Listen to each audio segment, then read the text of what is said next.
Matt, I want to start with you. At the Sure. end, I've watched a lot of both of your videos, but I think one of the crazier stories is your exit from China and kind of having to use Hong Kong as a jumping off point to get out. You've got the video up. I can point everyone towards it, but I'm wondering if you can give us sort of a collapsed version of that, because this establishes your bona fides as like, you're legit. they were really trying to get you. Quick breakdown, because he's definitely going to want to check out the whole video for sure. Yeah. I wouldn't be able, let's just say I wouldn't be able to go to Hong Kong and escape from China these days, not after the whole national security law. But to run you through it, basically, after we shot our last documentary, which we were traveling around China, showing all the positive things, getting out in the countryside, kind of like, you know, showing people the side of China that the propaganda doesn't show you, but it's also the positive side, the human side of things. We were tailed multiple times by the Public Security Bureau, by Chinese police, by SWAT team, by the PLA, People's Liberation Army. They were just super paranoid about any foreigner, a couple, you know, guys not from China walking around with cameras. And that became very, very apparent towards the end, because when I got back, a friend of mine told me that at this bar in the city that I lived at, there was this bar that a lot of foreigners used to go to. I was not that guy. I wasn't the guy that went to the foreign expat bar. So I was very lucky to not be there that night, because cops were walking around with my photo, and they were walking around asking people if they had seen me or if they knew where I was. And the wonderful thing about this at that very moment was the previous job that I had that I was registered to didn't have me registered to where I was currently living. So there was a little bit of time in between getting that warning from my friend for me to be able to pack a bag, basically run over to my buddy Winston here and say, could you potentially drive me to the border and get me the hell out of here until we figure out what the hell's going on? That's a real friend right there.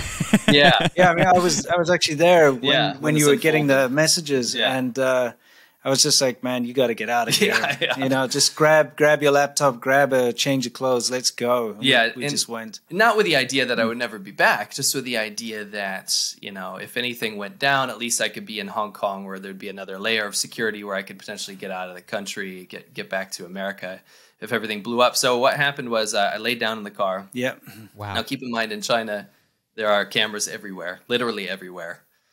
There's one camera for every 7 citizens nowadays. It's ridiculous, across the whole country. So we're barreling down the highway towards the border. And finally, when I get there, I get out and I am just sweating bullets waiting in line at immigration to exit mainland China and enter Hong Kong. But the thing is, between China and Hong Kong, there's this no man's land. It's kind of like neither place is jurisdiction, at least not back then. And I'm waiting in line, and everything kind of works out. It's fine. But they call me back, and there's an issue with my passport, right? And the thing that triggered this whole thing that I was very concerned about was, while I was leaving, the guy asked me if I had a Chinese name. And that's something I'd never been asked before. It's never something that's ever come up before. And so as I get past this, and I'm like, whew, and I go, you know, to scan my bag and all this kind of stuff, I actually get confronted by a female Chinese police officer who asks me, after talking to the border guard dude that went through passport control. So you're already passed. Yeah, I've already passed. I'm in no man's land. You're in the man. Yeah, in there. And the Chinese female police officer asks me, she says, "Are you coming back to mainland China after your visit in Hong Kong?" And I said, "Yeah." And she goes, "Good," and just leaves me like that, right? Turns out, after I get into Hong Kong and I figure all this kind of stuff out, there had been a collaborative effort by the Chinese government to track me where I live, to find me, and kind of construct a case with the People's Liberation Army, the Public Security Bureau, and just the Chinese government in general, together with the traffic department in the city I was living, to find me and make me an example, right? And it was terrifying. What does that mean, by the way? So do you think you would be in jail had you stayed another week, another month? Yeah. Wow. Absolutely. Because, and I say this, because just soon after that, a friend of ours named Michael Spaver from Canada ended up going to political prison. And this is a person that we had worked together with during our documentary. While we were putting together that documentary where we were tailed. And he ended up going to political prison for, what was it, 2 years or something? Yeah. Before he was sent back to Canada in the whole Huawei Meng Wanzhou thing. I won't get into that. If your audience doesn't know about it, you can just Google it.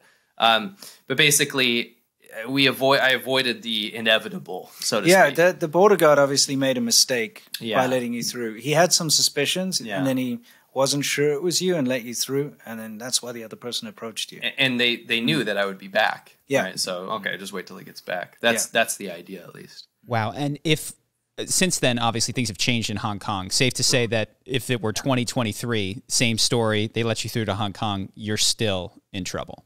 Oh yeah, like if Winston and I even transit to Hong Kong, let's say we're going to South Korea, and they're like, "Oh, it's a quick detour. We got to stop in Hong Kong real quick." You better believe we're the first 2 people off that plane going to jail. Yeah. Wow. Yeah. Wow. Okay, so not going back to China for you guys anytime soon. No, unfortunately, not anymore. And it's not just speculation either. We've got people within China that are connected to the government who've warned us and told us not to do it. Well, this is the thing that you guys make abundantly clear, which I'll highlight for you, which is the difference between the Chinese people and the Chinese government. Even in this story, there was somebody who I don't think who reached out to you that tipped you off to all this happening. Can you talk do you have any idea where that came from? I suspect the person that set up that interaction was sympathetic to my cause. And I do think that there is a certain amount of people, at least locally where I live, that were friendly enough towards me to want the best for me, to make sure that I wasn't made an example out of.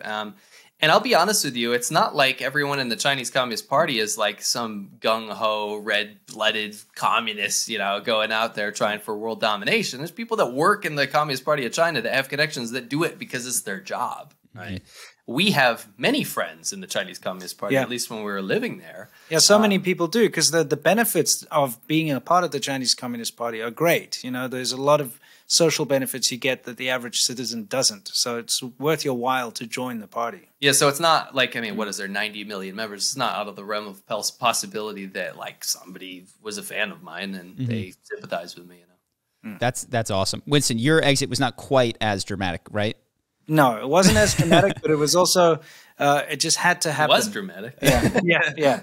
I mean, look, at the end of the day, things started to get really hairy for me. And as Matt mentioned, when Michael Spavor got nabbed, that was really the last straw, because, he's an acquaintance of the 2 of us. I'd been sending him messages back and forth on WeChat, which the government has access to. And, having seen them swoop in and take him like that, I knew that we were next. I mean, the pressure was mounting. The nationalists and the 50 Cent Army had started to go after my wife, and it had led to some scary situations where people were turning up at her employer, at the hospital that she worked at, to try and find her with printouts from the internet of her and myself together, showing these around in the HR department to see if she worked at that hospital, trying to find her, And they constructed this elaborate 24-page document, which they sent to the Public Security Bureau and to her hospitals and to the medical board, because she's a doctor in China. And all these places, trying to paint my wife as a spy and a collaborator and a sympathizer with the foreign powers, to try and get her in jail in order to silence me, to intimidate me to stop making videos. It was getting very hairy, and I had to leave, and I left just in time.